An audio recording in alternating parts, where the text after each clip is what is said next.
Well, I'll just take over. I don't hear Joanna, but I'm hoping everybody else hears me. If you don't hear me, then just let me know in the soundbar. I do get to see who's asking questions. My name is Scott Sutter. I am the founder of Strategic Risk Transfers, as well as the RaceInsure race cancellation insurance program. I am also one of you, before I get into any of the boring insurance stuff. I've grown up running. I'm a former Division I runner, graduated from the Citadel in 2001.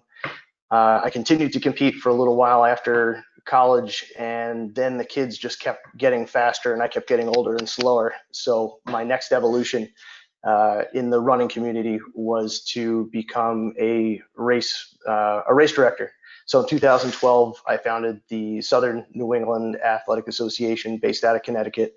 And at this point, we host about 13 different races, and we began to evolve into timing races just a couple of years ago. We time about 12 or 13 races for other race directors as well. So I am one of you, and that led me into well, actually, three of our races take place in the middle of winter. They're called the Arena Attack Indoor Marathon. You might have heard of it. We rent these indoor arenas and we complete laps on the concourses, which is where you get the food and you go to the bathroom. So we run loops on those concourses to complete the marathon and half marathon distances. And in New England, it snows a lot. And I have been anxious every year about if a big snow were to come and the runners weren't able to get to the venue, or the state said you can't, there's a travel ban or a parking ban, and my people can't even park and get to the race. So I've looked around to try to find a solution to that. The races are generally small. We're not a big race. Each of the races is the total cost of the race is under $10,000. So our revenue is not a lot. So it was tough for me to find a cancellation product that fit the economics within that race. Most of the programs that we ran into were 4 and 5% of our revenue, which made it uneconomical, and we just couldn't buy it. So I've been self-insuring for the past few years, so I've been we looked into weather insurance, where if a certain amount of precipitation fell during the time of a race, but that was limited and the cost was just as high. So very selfishly, I began looking to create our own program, and that's what led us to RaceInsure. RaceInsure is, again, it was built selfishly. This isn't something that I just invented. It's not an insurance company that I just created. What we did is I went to an insurance carrier called Houston Casualty Company. They're very well known. They're at least 30 years old. They have an A+ rating with AM Best, and they focus in sports and sports liability for sports, and they have an event cancellation program. So it's an existing program. They understand the risk. In fact, they insure the race cancellation for the Boston Marathon. So I went to them and said, hey, listen, if I could aggregate a lot of the purchasing, if I could go to aggregators like RunSignUp, other online race companies, and say, hey, listen, if we can introduce this to your audience, at 16, 17,000 looks, could we aggregate that risk and I'd be able to sell your insurance for a lower premium? And they agreed, as long as I automated most of the process. So Houston Casualty Company, it's an A+ rated company. They have history. This is not something that's overseas or some Bermuda company. It's a US based domiciled company. And what I did is, in the screen that you're looking at right here, if you go to RaceInsure.com, we will insure running and walking races, cycling, and triathlons. So what you do is you click on your respective tile. If you have, let's say, a 10K that you're hosting, and you need $50,000 in insurance, you type in the field what your gross revenue would be, or the amount of insurance that you would need to insure your race, and the premium automatically pops up. If you'd like to look, there's a little bit of a detail about the company, and if you'd like to actually see a copy of the Houston Casualty Company policy, just go into the facts page and you can very quickly look at the actual policy. So if you want to bring in your own insurance person to take a look and to get their opinion, it's all right here for you. It's a super simple product, and I designed it that way because we have lots of other things on our mind. I don't have time to understand algorithms. I don't have time to understand how insurance will work in my favor and why I'm purchasing this. Why should I invest in this program? So I've made it quick, easy, very black and white in how to understand what it is that we're investing in when we buy the insurance. So yes, I do buy this insurance now for all of my races. It's taken an enormous burden off of my shoulders.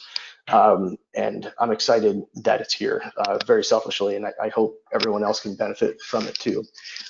So that is the RaceInsure product. The minimum premium is $165 per race.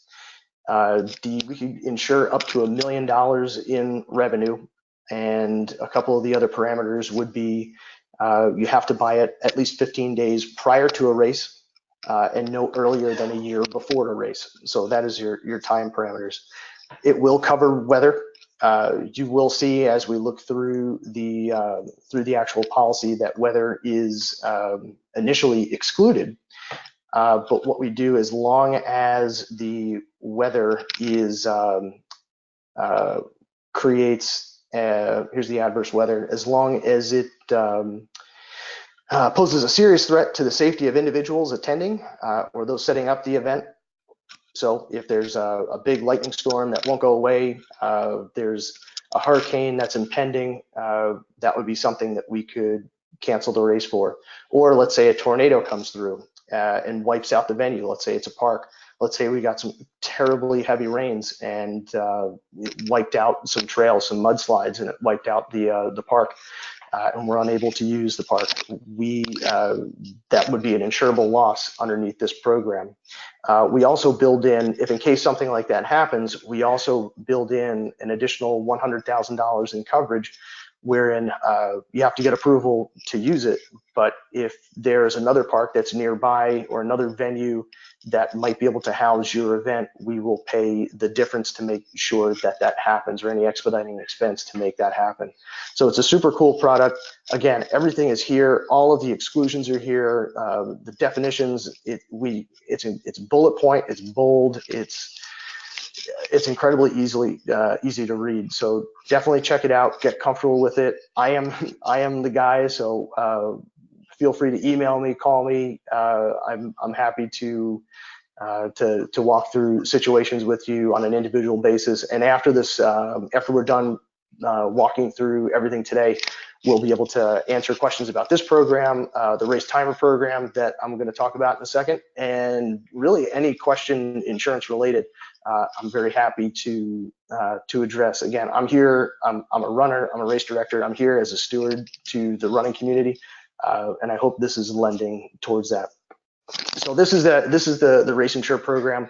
Again, we'll do the running, the cycling, and the triathlon. The cost of the insurance for the running and the triathlon is 1% of your revenue. So as you saw before, when we go back in here, when you rate it, so let's just say 100,000. So we're looking at, it's just over $1,000 for the cost of the insurance. The reason why it's a little bit higher, we bill, it's actually 1.04%, and that's the cost. So the cycling, same thing, that is 2% of your revenue, and the triathlon is back to 1%. The reason why we charge at 1% for the triathlon is if in case, let's say there's a water quality issue with the body of water that we would be swimming in, we can always abbreviate or cut that out. We could do a run, bike, run, or something like that. That's what we would look to the triathlon to do in order to maintain the race. So there's a little bit of flexibility, so which we're able to give it that same rate as a running and walking race. So that's that. I think I addressed a lot of the questions there about the program. Again, we'll take some questions after. If I didn't address them, feel free to type them in, shoot them over to Joanna or myself, and we'll happily talk about them after. The other program that we host is our race timer program. A few years ago, a few of our friends that are much larger timing companies than I am, came to me and said, "Hey, we need insurance." And I found nothing out on the marketplace for timers. Originally, I insured us as computer programmers, offsite computer programmers, and that just didn't no underwriters understood what we were doing. I didn't feel confident in the coverage. Especially when there's what's called a material misrepresentation clause that's found in every single one of your policies, wherein what that means is if we don't tell the insurance carrier exactly what we're doing, they can walk away from coverage because we didn't tell them exactly what we were doing. So I went to Philadelphia Insurance and I said, "Hey, listen, this is the problem that I have. We write a lot of event liability insurance with you. I do a lot of other insurance outside of what I do for the running community with them." And we came up with this timer program where they know exactly what we're doing. They will remove any athletic exclusion, wherein if we are timing a race, we are only responsible as timers for the finish line. We are not the race director that's responsible for the runner before, during, and after a race. Our exposure is incredibly limited. So we're just responsible for capturing that finish time for the runner, that performance for the runner. So again, our exposure is very small. The minimum premium is $300, and we build in a professional liability component to it where we have up to $1 million in coverage if in case we get the results wrong, or we improperly set up the equipment and we miss half of the reads during the middle of a race, which did happen to me once at one of our arena attacks. I had people flying in from California and Alaska, and in the middle of our 130 lap marathon, the timer system broke. So I had runners that had no idea where they were. Now, he was a gentleman about it. We were both gentlemen about it, and we worked everything out and we made everybody whole. But in that case, that would have been a professional liability where we could have gone after him, and his insurance would have responded. So that's one example of how the insurance would work. So again, it's based off of sales. So whatever your sales are, times a rate equals your premium. The minimum premium again is $300. It's in every state in the U.S., just like RaceInsure, where it's anything that's based in the U.S. That is the program. So with that, that's who I am. That's what I do. Those are the programs that we have. So Joanna, what kind of questions have come in so far from the audience?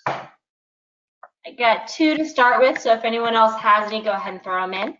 The first one, if you can just explain, like, what exactly is the difference between the race cancellation insurance and, say, the alliance insurance that runners buy themselves?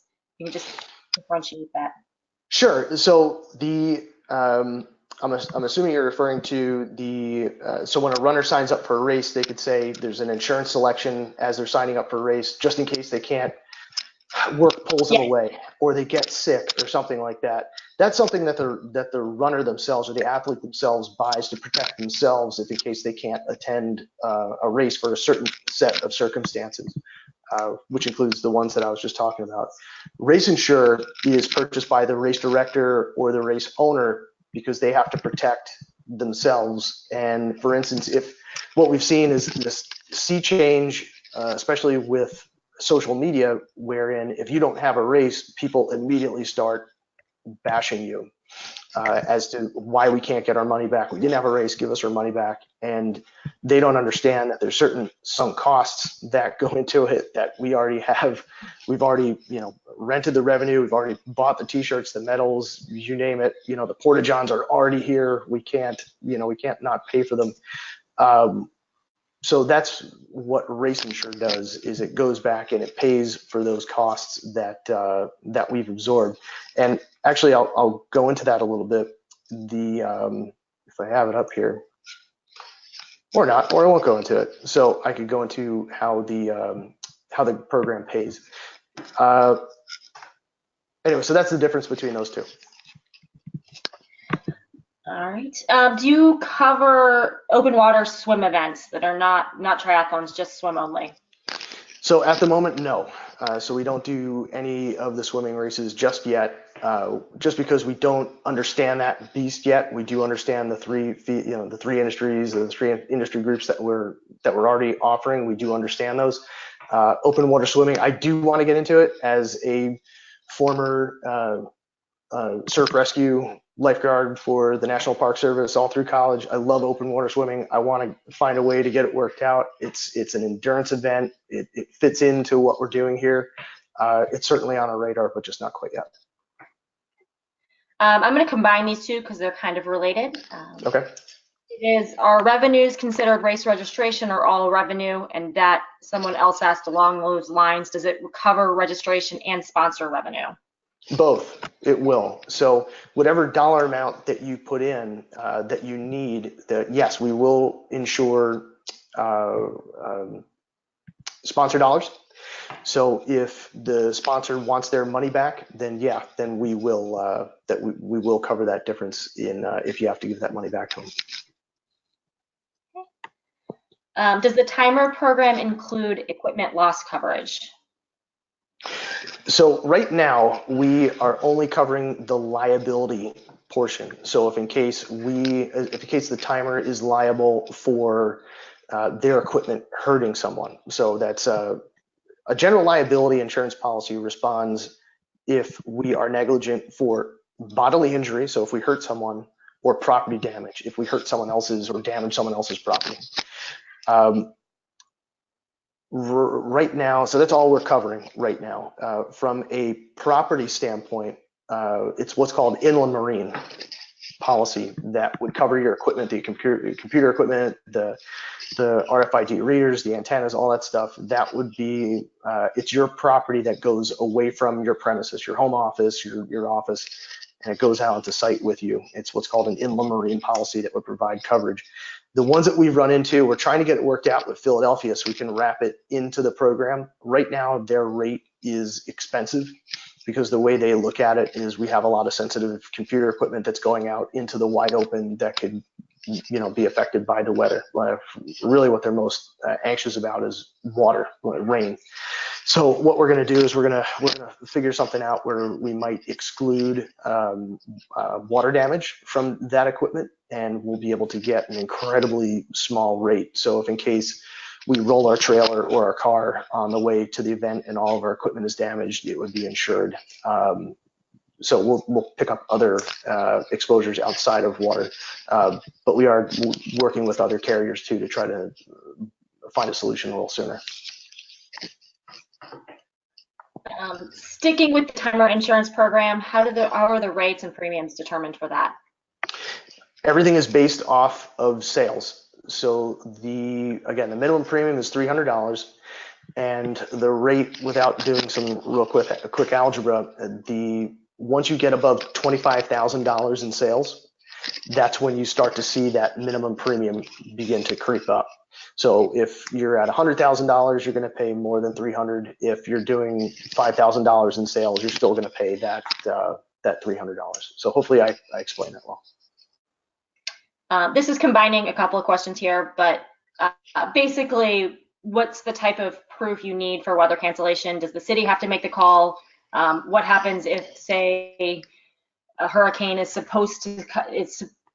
forecasted, the town pulls the permit, it's canceled, but then the hurricane doesn't actually hit? Kind of what are the parameters surrounding that decision making? Right. So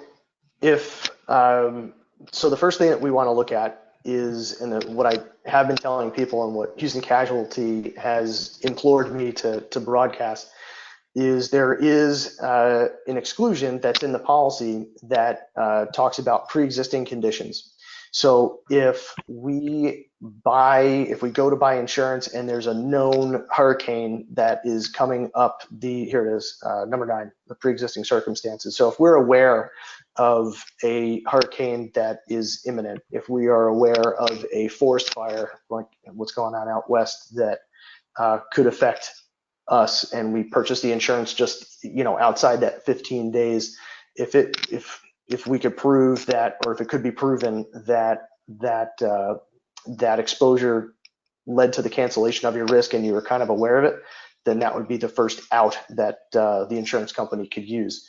So what Houston Casualty Company has suggested, and what I'm going to suggest, is to buy that insurance, buy this insurance as soon as you're able to. So as soon as your online registration turns on, you'll have the opportunity with RunSignUp, which is coming soon, that after everything is set up, you'll be able to buy this insurance within the Race Wizard. The good news is with RaceInsure, which I haven't mentioned yet, it is fully refundable up until 15 days prior to the race. So once we get to 15 days, the product is fully earned, and we don't do the refunds at that point. And if there is a loss, then you just have to let us know within 24 hours of that loss, and we'll get in touch with you. To answer, let me answer. Sorry, Joanna. So in regards to that specific question, where if a hurricane was coming, let's say, and I addressed this with, or a very similar question with another race director. We feel that it would be covered because as long as we couldn't point to his pre-existing circumstances, it would be covered because even though the storm didn't show up, it was imminent. It caused a safety concern, and the government pulled the permit. So the things that that create an insurable event is right here underneath this Section 1 insuring agreement, the event cancellation. We will indemnify you up to the limit of insurance that you purchase for your loss as a direct result of cancellation, abandonment, curtailment, postponement, or relocation of the insured event. So in that case, if the governmental body came in and said, "Hey, listen, we're pulling your permit. It's not safe. You can't have the race," that would be an insurable loss. What happened a few years ago when the government shut down? There were several national parks that were closed that had races inside of them. I could think of a couple. One of them I was going to run in down in New Jersey. That would have been an insurable loss. Had the government shut down and you lost your venue, that would have been an insurable loss. So hopefully those are examples that address that question. Got two more quick scenarios here. One is civil unrest and the threat of terrorism covered? Excellent question. Terrorism is included. So it's initially excluded and this is how insurance works, guys. I tell you, it's a pain in the neck. It is something that it doesn't have to be as confusing as it is that the industry has made it. If you've been to my website for the company, Strategic Risk Transfers, I have an open letter where I straight up say I hate insurance. It is just dark and confusing and doesn't have to be. I have made my living on explaining things and educating people, making people comfortable with the dollar amounts that they're spending. And at the same time, I want to make sure as a fellow small business person, not only as a race director, but every hard dollar that we make as a company, I need to make sure that that dollar is, as a good steward of the company, I have to make sure that it's a proper investment and that we're getting some sort of return on that. So I'm sorry that, when I go through, this exclusion, double negative, anyway, I'm really sorry. And I'm going to, and if there's any individuals questions later on that you really want me to walk through, I'll happily do it. But hopefully the exercise that we're going through here, does a nice job explaining the product. So anyway, so going back to terrorism is initially excluded here, as you'll see underneath the exclusions. But when you get to the end of the document, we send terrorism, we put terrorism back in through a coverage extension, wherein we essentially delete the exclusion and say terrorism is in fact covered, or threat of terrorism is covered. So if in case someone on your race course is upset that their street is going to be closed for 2 hours and they can't get to the dump and they decide to call in a bomb threat, then that's going to be, and the police have to shut your race down, then that would be something that would be covered. What if we have a first-year race and can't estimate our gross revenues for a large-scale event? The way this works, you can't overinsure yourself. The best way to do it is just to, in that case, would be to pick whatever you would estimate, because you certainly don't want to buy more than you need, because that's just you can't overinsure yourself with this policy. We're going to pay up to whatever the race was going to earn. So do your best estimate, and go from there. That would be my best. That would be my best advice to you. Can you increase coverage later if you realize that the event is going to be larger than you expected? Yeah, we can. The cool thing about it is the policy is entirely refundable within the first, up until 15 days prior to the race. So if you do feel that you underestimated, then that might be something where you might want to shoot me an email and just say, hey, listen, Scott, this is what's going on. Can we up the amount? And just in the back room, we could make that change for you. So going along those lines, I was able to find the PDF that I created. So this is a couple sample loss calculation examples that I put together. Assuming we have a hypothetical race, our gross revenue is expected to be $120,000. Our sunk costs, that's stuff that we can't. That's the t-shirts, that's the medals, that's everything that's already been ordered, a month, maybe more in advance, that we already have into the race. And then we have our race day costs, which I have estimated another $20,000. That could be, as I noted here, expenses avoided if the race doesn't occur, like your police protection. You might get a discount on the venue if you've rented one, something like that.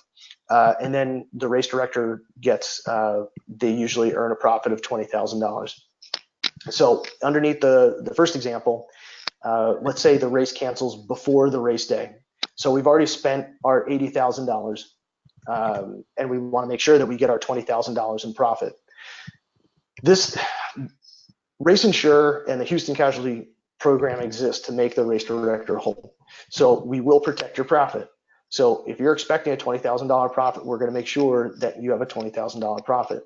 So let's say the race does cancel the day before, we avoid our race day costs. So we don't have to, you didn't lose that. So we don't have to pay you for that, or the insurance company wouldn't have to pay you for that.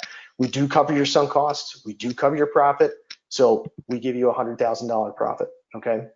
And also let's go back to here, the gross revenue. So we're also assuming that you put $120,000 of insurance in when you bought the program. So now we go down to sample 2, which is, let's say we do cancel on race day. That big storm shows up. All of a sudden, we get wiped out by a tornado in the morning. Something, or there's a house fire on the course, and the police have to shut it down so they can work on the house fire, and we have to cancel the race. So again, we have our sunk costs. We have our race day costs that are all there that now we have to pay for, the porta-johns, and the profit. So we also want our $20,000 in profit, so we get the full $120,000 in insurance benefit. So again, hopefully that explains some things. How quickly does insurance typically get paid out to the race director? Fairly quickly, as it's actually fairly easy to adjust, because if it's a weather related event, we can see that. If it was something that was governmental, we can see that's very easy to prove. And again, one of the reasons why we can sell this product at a 1% of race revenue, which is incredibly competitive, it's because of our ease in underwriting and the quickness that that we're able to adjust the losses. So we just ask for a P&L and we go through it, especially if you could look back 3 years. We look at the P&L, we look at the cause of loss, and there we go. It's usually, per my conversations with Houston Casualty, we can get things done within 30 days. So I think that looks like all of our questions. There's a couple of fairly specific scenarios that I will pass along, and you guys can connect individually, but I think that covers the bulk of it. Awesome. So thank you guys. Thanks, Scott, for running everyone through this. Awesome. Thanks, everybody. Appreciate it.